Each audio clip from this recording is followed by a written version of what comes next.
Hello guys, ngayong araw nga pala ay gagawa tayo ng masaga recipe. Syempre, una natin gagawin ay maggagayat tayo ng sibuyas. Tapos magagayat na rin tayo ng ating green pepper. Isang buong green pepper po yung aking ginayat dito.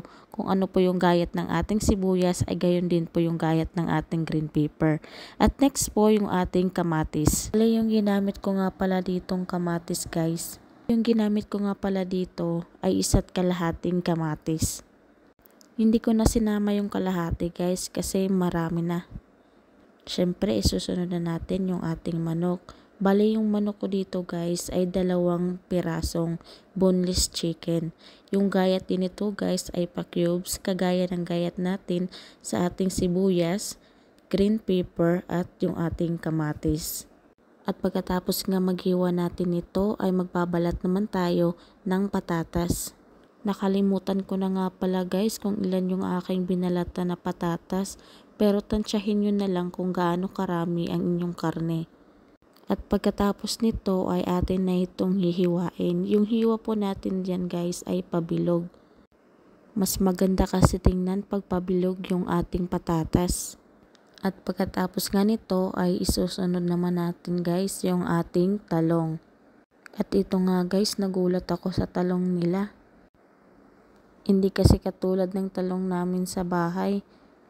Share ko lang sa inyo guys ha, itong gagawin ko nga palang masaga ay hindi to para sa pagkain ng aking mga amo at mga alaga, kundi para sa nanay ng aking among babae. At ayan, ready na nga lahat ng ating mga ingredients at syempre yung katulong nila na video ko rin. Ngayon ay piprito na tayo ng ating patatas. At syempre habang nakasalang ang ating patatas, sa kabila naman ay magigisa na tayo ng ating sibuyas. Lagyan lang natin ng Maggi at isusunod na natin yung ating manok at imimix lang natin. At eto, maglalagay na tayo ng ating pampasarap sa ating manok.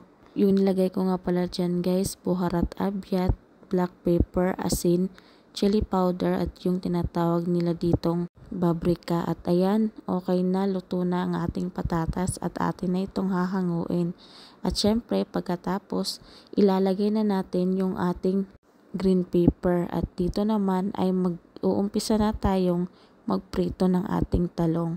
Dahil tapos na natin ilagay yung ating green pepper at ngayon guys isusunod naman natin yung ating kamatis. Mag-antay lang tayo ng 5 minuto. At ito na nga, okay na yung ating talong at hahanguin na rin natin to. At ngayon naman, maglalagay na tayo ng tomato paste guys. Para di magmukhang maputla ang ating manok, mas masarap kung lalagyan natin ng tomato paste. At ngayon, gagawa naman tayo ng sauce. Yung sauce nga pala guys, isang gishta at cooking cream. At ito na nga, ilalagay na natin sa tinatawag nilang saniya yung ating prinitong patatas at talong. Ilalagay lang natin yan ng maayos para maganda tingnan. Tapos ilalagay na natin yung ating nilutong manok. Yung manok nga pala dito guys, hindi ko nilahat dahil maglalagay pa tayo ng patatas at talong sa ibabaw nito. At ayan na nga guys, yung sobrang manok natin nilagay ko na sa ibabaw. At ngayon maglalagay na tayo ng ating sauce. Make sure nyo lang guys na yung sauce nyo sakto yung lapot. At syempre para mas sumarap ay nilagyan ko rin ng mozzarella sa ibabaw. At ready na yan para ipasok natin sa ating oven. Yung apoy nga pala dyan guys ay baba muna bago taas.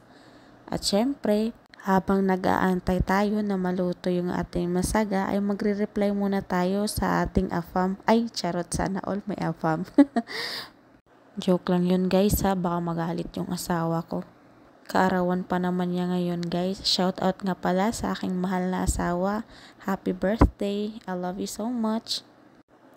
At ayan na nga guys, ready to eat na ang ating masaga. At hanggang dito na lang guys, maraming salamat ulit sa palaging suporta at panonood ng video ko.